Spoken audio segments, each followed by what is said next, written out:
창세기 22장 11절에서 18절까지의 말씀 제가 받들어 읽겠습니다.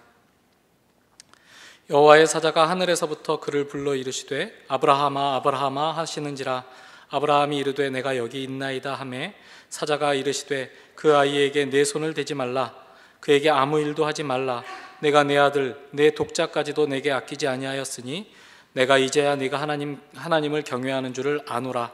아브라함이 눈을 들어 살펴본즉 한 순양이 뒤에 있는데 뿔이 수풀에 걸려 있는지라. 아브라함이 가서 그 순양을 가져다가 아들을 대신하여 번제로 드렸더라. 아브라함이 그 땅 이름을 여호와 이레라 하였으므로 오늘날까지 사람들이 이르기를 여호와의 산에서 준비되리라 하더라. 여호와의 사자가 하늘에서부터 두 번째 아브라함을 불러 이르시되 여호와께서 이르시기를 내가 나를 가리켜 맹세하노니 네가 이같이 행하여 내 아들 내 독자도 아끼지 아니하였은즉 내가 내게 큰 복을 주고 내 씨가 크게 번성하여 하늘의 별과 같고 바닷가의 모래와 같게 하리니 내 씨가 그 대적의 성문을 차지하리라. 또 내 씨로 말미암아 천하 만민이 복을 받으리니 이는 내가 나의 말을 준행하였음이니라 하셨다 하니라. 아멘. 창세기 22장에는 아브라함과 하나님의 마지막 대화가 기록되어 있습니다. 아브라함하고 하나님이 얼마나 자주 만났는지 우리가 다 알지 못하지만 창세기의 기록만 따라가 본다면 오늘 본문으로 읽은 11절에서 18절에 나오는 여호와의 사자의 말이 아브라함이 들은 마지막 하나님 말씀이라고 할 수 있겠습니다. 오늘 읽은 이 말씀은 22장 1절에서 19절에 이어지는 한 단락 안에 들어가 있는데, 이 단락은 처음부터 어떤 특정한 관점으로 읽어야 한다고 우리에게 표시를 해주고 있습니다. 그 관점이 22장 1절에 이렇게 기록되어 있죠. 그 이후에 하나님이 아브라함을 시험하려고 그를 부르시되 라고 시작을 합니다. 자, 그를 부르셔서 하시는 말씀은 2절에 이렇게 나오죠. 여호와께서 이르시되 내 아들 내 사랑하는 독자 이삭을 데리고 모리아 땅으로 가서 내가 내게 일러준 한 산 거기서 그를 번제로 드리라 고 되어 있습니다. 그리고 이 일 때문에 이제 벌어지게 되는 일들이 이 단락 안에 이어져 나오게 되죠. 여기서 나오는 이 사건들이 무엇인가? 1절에서 보았듯 이 사건의 성격은 하나님이 아브라함을 시험하신 일이었다, 이렇게 처음부터 말하고 있습니다. 그러니까 하나님은 지금 아브라함에게 그의 아들 이삭을 죽여 번제로 드리라고 말씀하시고 있는데, 이 기록을 읽는 우리는 그의 아들이 죽지 아니할 것이라는 것을 처음부터 알고 시작을 하는 것이죠. 그러니까 우리가 여기 나와 있는 사건을 대할 때면 어떻게 하나님이 아버지에게, 그것도 평생을 기다려 만나게 된 아들을 죽이라고 하는 것인가, 이렇게 묻게 되는데, 처음부터 이 본문은 그런 걱정할 필요 없다, 이렇게 우리에게 말을 하고 있는 것입니다. 자, 그러면 아들 이삭의 신변에는 아무 문제가 없을 터이니 마음이 편안해졌는가? 꼭 그렇지만은 않습니다. 왜냐하면 이 사건은 처음부터 시험이라고 시작을 했기 때문이죠. 그러니까 여기서 지금 문제가 되는 것은 아들 이삭의 신변 보장의 문제가 아니라 아브라함의 안전의 문제라고 말할 수 있겠습니다. 처음부터 이삭의 안전은 보장되고 있지만 아브라함의 안전은 그렇지 않은 것이죠. 그러니까 우리는 그의 미래가 어떻게 될지 처음부터 알 수는 없습니다. 그러니 우리는 이 본문을 읽을 때면 어떻게 하나님이 이런 식으로 요구를 하실 수 있는가 하고 화를 낼 것이 아니라, 이 놀라운 이야기를 들은, 영문도 모르는 채 아들을 바쳐야 하는 이 아버지 아브라함에게 이제 대체 어떤 일이 벌어질 것인가 하는 질문을 가져야 맞는 것이죠. 그리고 이런 질문을 갖는다면 이제 22장에 나와 있는 내용을 따라갈 준비가 된 셈이라고 말할 수 있겠습니다. 자, 우리는 처음부터 이게 어떤 상황인지 알고 있지만 아브라함은 그렇지 않습니다. 영문을 모르는 아브라함은 멀리서 이 일을 쳐다보고 있는 우리와는 달리 이 상황 속에 완전히 들어가 있죠. 그러니까 우리는 이 이야기를 새가 내려다보듯 전체적으로 조망할 수 있지만 아브라함은 그렇지 않은 것입니다. 하나님이 부르셨을 때 아브라함이 들은 얘기는 2절의 내용뿐이었죠. 자, 그가 대면한 사실은 사랑하는 아들 이삭을 데리고 가서 번제로 드리라라는 말씀이었습니다. 자, 우리도 잘 알듯이 예상을 뛰어넘는 말을 듣게 되면 평소처럼 머리가 돌지 않습니다. 앞이 깜깜해지고 뭐가 뭔지 잘 분간도 되지 않고 무슨 이야기를 들어도 흘려 버리게 되죠. 그리고 말도 제대로 평소처럼 나오지 않습니다. 그래서인지 아브라함은 그로서는 감당할 수 없는 대단한 말을 들었기 때문인지 이하의 사흘 동안의 일이 이어지고 있는데 거의 말이 없습니다. 자, 3절부터 아브라함의 움직임이 기록되어 있는데 마치 무성 영화를 트는 것처럼 그렇게 이야기가 흘러가죠. 3절에 보면 아브라함은 하나님의 말씀을 들은 뒤에 다음 날 아침 일찍 일어나서 행장을 꾸려 출발을 합니다. 자, 탈 나귀를 마련하고 종 2명을 거느리고 그리고 아들 이삭과 함께 출발을 하죠. 여기 추가되고 있는 것이 번제에 쓸 나무, 곧 불을 피울 나무였다고 기록되어 있습니다. 아마 하나님께서 가라고 하시는 그곳에는 태울 나무가 없었던 것 같죠. 자, 아들을 죽여서 태우라는 명령도 기가 막힌데 태울 나무도 챙겨야 하는 아브라함의 심정은 과연 어떠한 것일까 싶습니다. 자, 그렇게 출발해서 4절에 보면 사흘길을 갔다고 말하고 있죠. 자, 그렇게 간 후에야 하나님께서 정하신 그 장소가 멀리서 보이기 시작합니다. 자, 그러니까 아브라함은 이제 동행하던 종들에게 타고 온 나귀와 함께 여기에 그들로 머물러 있으라고 말을 합니다. 아들과만 둘이서 함께 가서 예배를 드리고 돌아오겠다고 그렇게 말을 하는 것이죠. 그래서 이제부터는 아들하고 단 둘이서 이제 산을 타기 시작합니다. 아들은 번제에 쓸 나무를 지고 아브라함 자신은 불과 칼을 들고 있습니다. 자, 아들은 벌써 어느새 이렇게 많이 커서 나무쯤을 질 만큼 장성한 것 같고, 그리고 100세가 훌쩍 넘은 아버지 아브라함은 아들을 죽일 칼과 아들의 몸을 태울 불을 들고 있는 것이죠. 본문을 따라가 보면 아브라함의 움직임을 저 멀리서 카메라로 잡는 것처럼 아무런 코멘트도 달지 않고 우리에게 그저 보여주고 있는 것 같습니다. 그러니까 그냥 그 모습만 본다면 노인하고 젊은이 동행이 산을 오르는 것 같은 그런 모습처럼 보이기도 하죠. 그러나 우리가 생각해 볼 수 있습니다. 과연 아브라함의 마음은 어땠을까 하는 것입니다. 자, 1절에서 보았듯 그는 지금 시험을 당하고 있는 중이었죠. 자, 아들을 죽여 태우는 제사를 요구받는 이 일이 시험이 되었다는 것이 대체 무슨 뜻일까 생각해 볼 수 있습니다. 자, 이 일이 시험이 된다는 것은 적어도 다음 두 가지 경우에는 아브라함이 해당되지 않는다고 우리에게 말하고 있는 것으로 읽을 수 있습니다. 자, 첫 번째 경우는 이런 것이죠. 아들이 너무 사랑스러워서 하나님이 뭐라고 하시든 아이를 내놓지 않을 수도 있습니다. 하나님이 이렇게 말씀하시자 마음속으로 하나님이 뭐 장난을 하시나, 그렇게 주겠다고 큰 소리 치실 때는 언제고 이제 와서 이런 말도 안 되는 말씀을 하시다니 나는 절대로 그 말에 신경 쓰지 않을 것이다, 이렇게 반응했을 수도 있습니다. 또 하나님께서 그렇게 말씀하셔도 절대 뺏기지 않겠다고, 아들을 숨기겠다고 노력하는 아브라함이었을 수도 있습니다. 또 반대의 경우로 이런 경우도 생각할 수 있죠. 하나님이 너무 중요해서 하나님이 말씀만 하시면 아들을 바로 잡아서 바치는 그런 아버지였을 수도 있습니다. 하나님이 말씀하시면 언제나 하나님 말씀이 최고시죠. 그러니까 말씀만 하시면 다 잡아서 바칠 수 있습니다. 아들 하나로 하나님 되시겠습니까? 제 말 안 듣고 저를 힘들게 하던 아이 엄마도 있는데 함께 세트로 바칠 수도 있습니다. 이렇게 아브라함이 반응했을 수도 있겠죠. 그런데 이런 경우들이라면 이 일이 시험이 될 수는 없는 것입니다. 아브라함에게 이 일이 정말 시험이 된다는 것은 그가 어느 쪽으로도 확 발을 내디딜 수 없는 그런 상황 가운데 있었다고 읽게 되는 것입니다.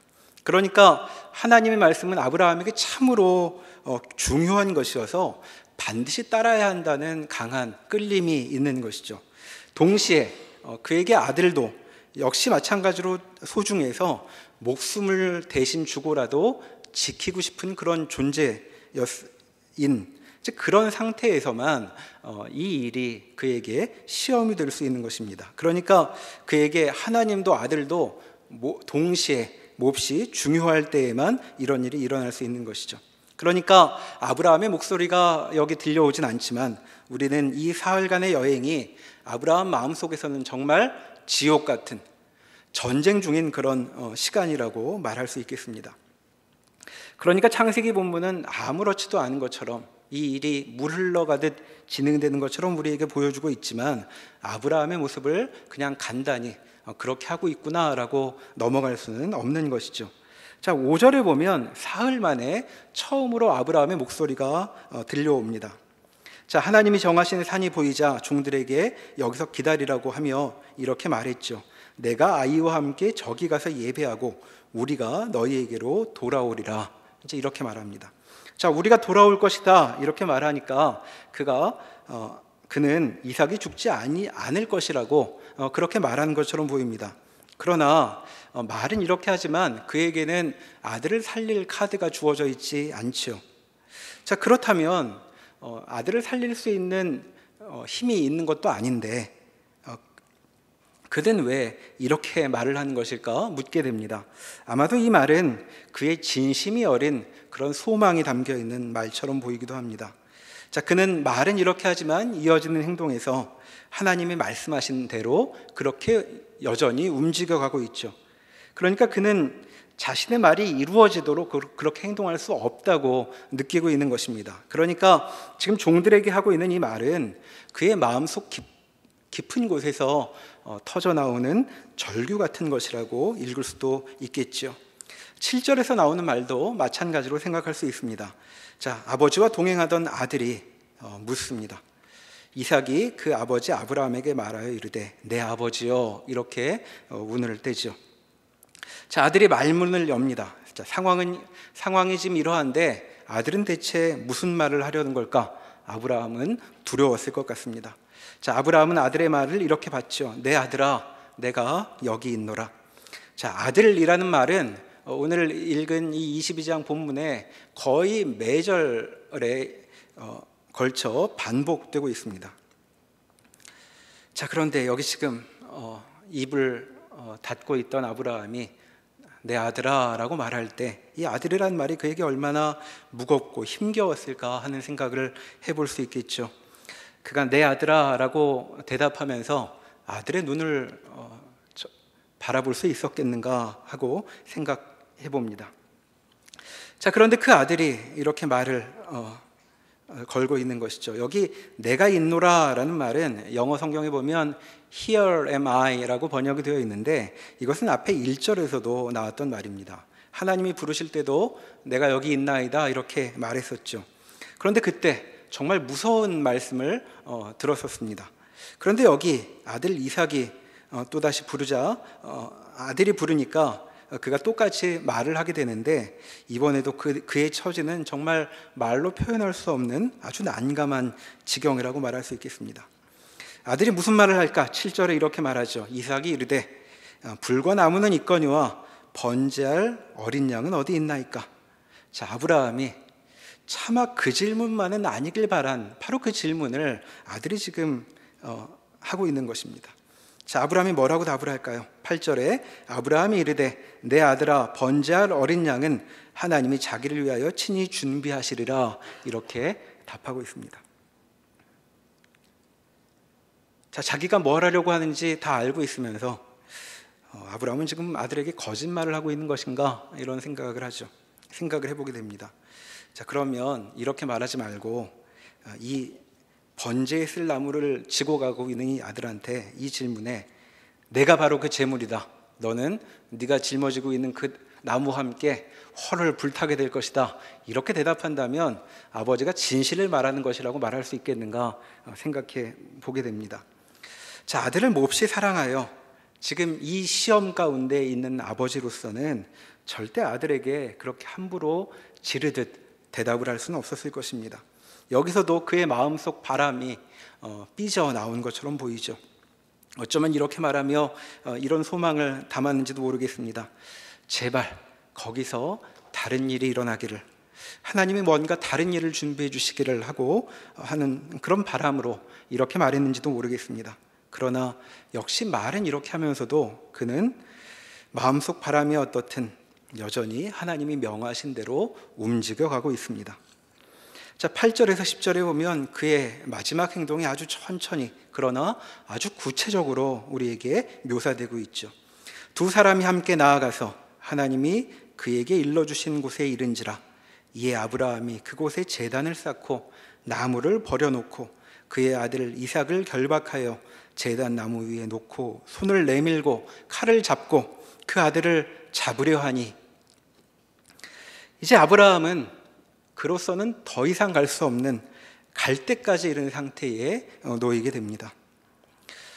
자, 이상스럽게도 나무찜을 지고 갈 만큼 장성한 그의 아들은 110세가 훌쩍 넘었을 아버지의 결박을 그대로 받아들이고 있습니다. 어쩌면 아버지로서는 아들이 자기보다 이제 힘이 셀 테니 힘을 써서라도 자기가 하는 일을 벗어나 도망가기를 바랬을지도 모릅니다. 그런데 이 아들을 잃어버릴 위경에 처한 아버지의 바람과는 달리 아들은 아버지 손길을 그대로 받아들이고 있죠. 자, 이렇게 하여 아브라함은 그가 참으로 귀하게 모시는 하나님의 명을 따르며, 그리고 이제 참으로 그가 아끼는 아들을 잃어버릴 절체절명의 순간에 이르게 된 것입니다. 자, 그는 지난 사흘 동안 참으로 귀중하게 여기는 대상 사이에서 선택을 요구받으며 여기까지 온 것이죠. 자, 마음이 온통 찢겨 나가는 것 같았을 것입니다. 그리고 이제 그 사흘의 여정이 끝에 이르러 여기에 도달하게 된 것이죠. 바로 이것이 시험입니다. 자, 이런 점을 생각해 보면 우리가 이런 시험을 당하게 되는 일은 굉장히 드물다고 말할 수 있겠습니다. 자, 앞에서 말한 것처럼 이런 시험을 당하려면 하나님이 더없이 중요해서 그분 말씀이면 가장 귀한 것조차도 얼마든지 바치려는 그런 마음이 있는 사람이어야 합니다. 동시에 절대 놓을 수 없는 그런 보물이 있는 사람이어야 하기도 하죠. 자, 그런 사람이어야만 이런 시험이라는 것을 당할 수 있는 것입니다. 그러니까 우리의 통상적인 삶의 정황들을 비추어 보면 우리 삶에 금방 대입할 수 있는 일은 아니라고 말할 수 있겠습니다. 그러니까 여기서 우리가 이 이야기를 제대로 따라가 보려면 아브라함의 심경에 이입을 해야 할 텐데, 그러려면 먼저 물어야 하는 것이죠. 내게 정말 하나님은 그렇게 소중한 분인가? 그의 말씀은 나에게 그렇게 귀한 것인가? 또 한편으로 나에게는 이상만큼이나 그렇게 소중해서 내 존재의 가치를 확인하게 되는 그런 보물이 있는가 먼저 생각해 보아야 하는 것입니다. 요즘 우리 시대의 정서로 보면 우리는 그런 보물이 많은 것 같지 않습니다. 사는 게 대부분 심드렁하죠. 기대하는 바도 많지 않고 기쁨도 그리 크지 않습니다. 그러니까 그렇게 사는 게 별로 재미없는 우리들이라면 아직 이런 시험이 무엇인지 모르는 것이고, 적어도 이런 시험을 당하게 될까 봐 두려워 떨 일은 아직 없을 것이라고 말할 수 있겠습니다. 그러나 우리가 계속 신앙생활을 해나갈 것이고 교회에 출석을 하며 하나님의 사람으로 살아갈 것이라면 우리는 이 장면을 아직은 잘 모르더라도 잘 기억해 둘 필요가 있습니다. 왜냐하면 우리의 신앙이 정상적으로 자라난다면 우리도 언젠가는 이런 지점에 도달할 때가 올 것이기 때문이죠. 그리고 그것은 꼭 필요한 일이기도 하다고 성경은 우리에게 말하는 것입니다. 자, 다시 한번 이 상황을 생각해 보죠. 하나님은 지금 뭘 하려고 하시는가? 하나님은 지금 아브라함을 괴롭혀서 죽이려고 하시는 것이 아닙니다. 자, 아브라함은 괜히 하나님 눈에 띄는 바람에 남들은 겪지 않을 그런 일을 혼자서만 겪고 있는 것도 아니죠. 자, 하나님이 시험하시는 경우는 쉽게 말하면 승급 시험 같은 경우에만 해당한다고 말할 수 있겠습니다. 자, 하나님께서 신자들을 시험하실 때에는 그 전에는 맛볼 수 없는 좋은 것들을 주려고 하실 때, 그때 시험을 하시죠. 그러니까 그분의 시험을 통과한다면 전에는 생각하지 못했던 놀라운 것을 얻게 되는 것이라고 말할 수 있겠습니다. 자, 그러니 아브라함에게 이 일은 말할 수 없이 고통스러운 것이었지만 하나님은 이 일을 통해 아브라함에게 정말 좋은 것을 누리게 하려고 하시는 계획이 있었다고 말할 수 있겠죠.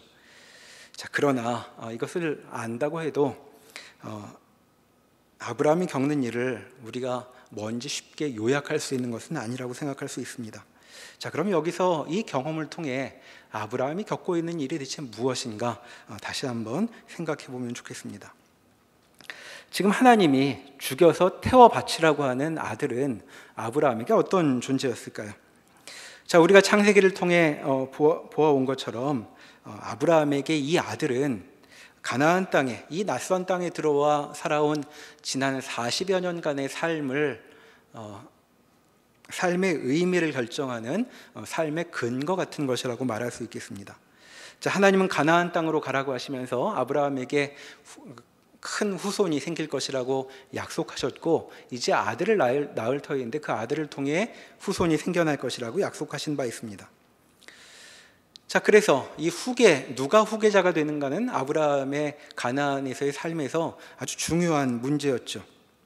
근데 하나님께서 아브라함이 제시한 후계 문제를 모두 거절하시면서 주셨던 아들이 이 이삭입니다.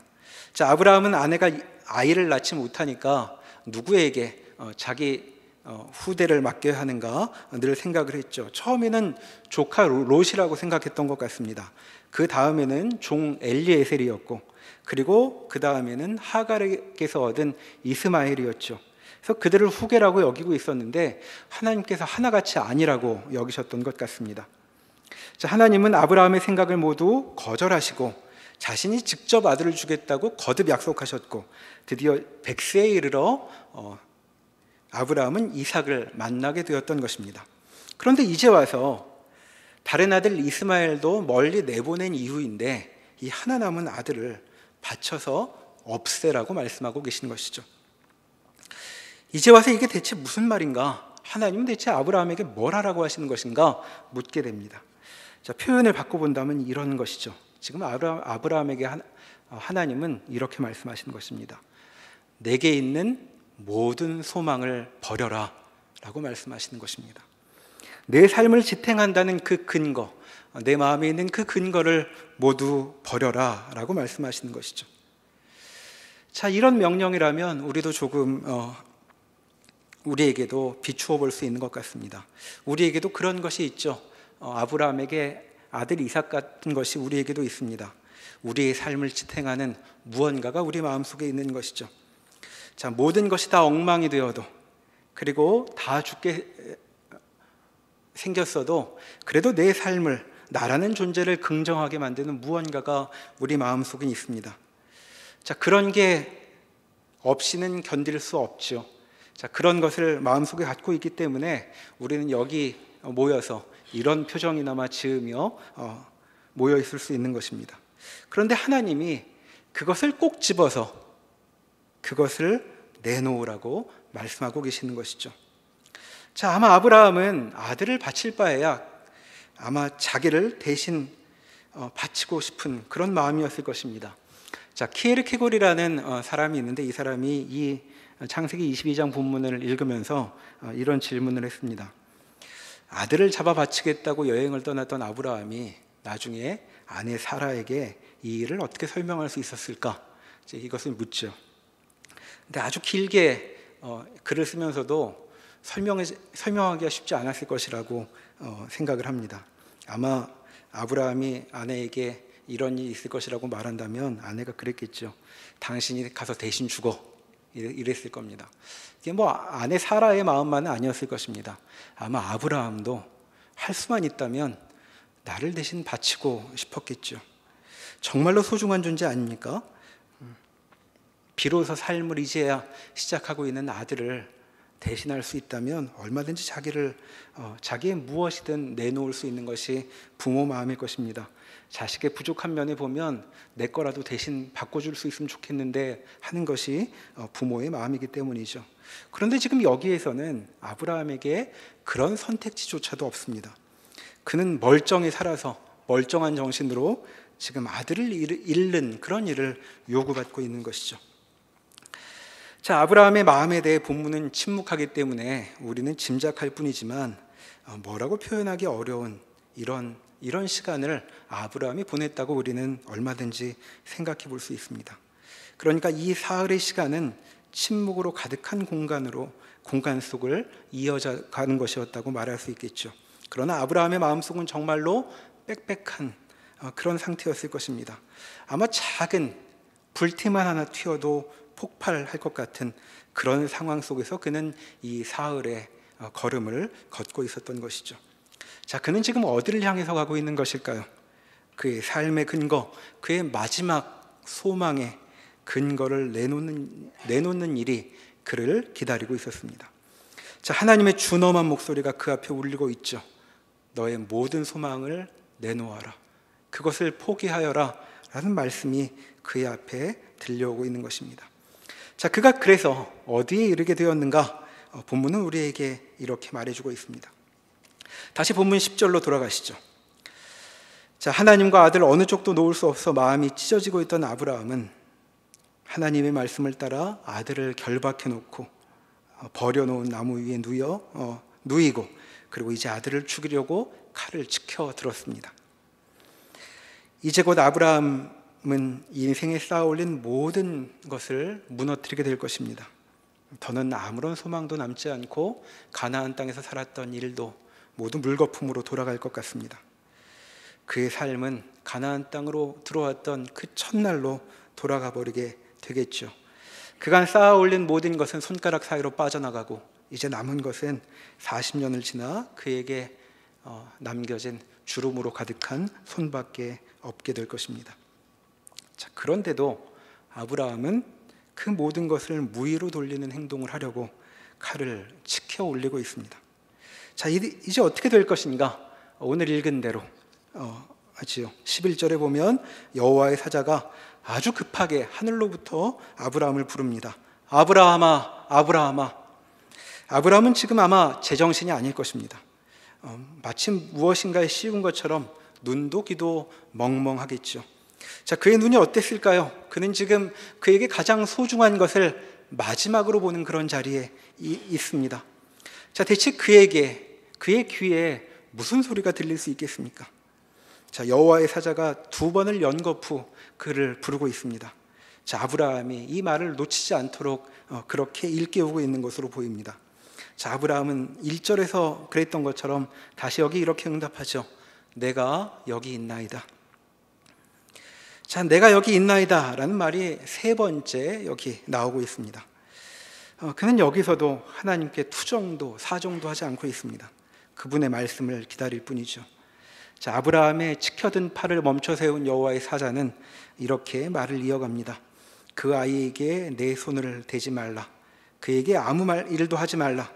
내가 내 아들 내 독자까지도 내게 아끼지 아니하였으니 내가 이제야 내가 하나님을 경유하는 줄을 아노라. 자, 무슨 일이 지금 벌어지고 있는 것입니까? 아브라함이 자기 인생의 모든 것, 그의 모든 소망을 포기하자 하나님이 그의 인생, 그의 소망을 보호하시고 있는 것이죠. 그 아이에게 내 손을 대지 말아라. 그에게 아무 일도 하지 말아라. 이게 무슨 말입니까? 그 아이는 내가 지키겠다. 내가 지킬 것이니 너는 절대 건드리지 말아라. 이렇게 말씀하고 계시는 것입니다. 자, 예수님의 말씀이 떠오릅니다. 마가복음 8장 35절에 보면 우리가 잘 아는 이런 말씀이 있습니다. 제가 읽습니다. 누구든지 자기 목숨을 구원하고자 하면 잃을 것이요 누구든지 나와 복음을 위하여 자기 목숨을 잃으면 구원하리라.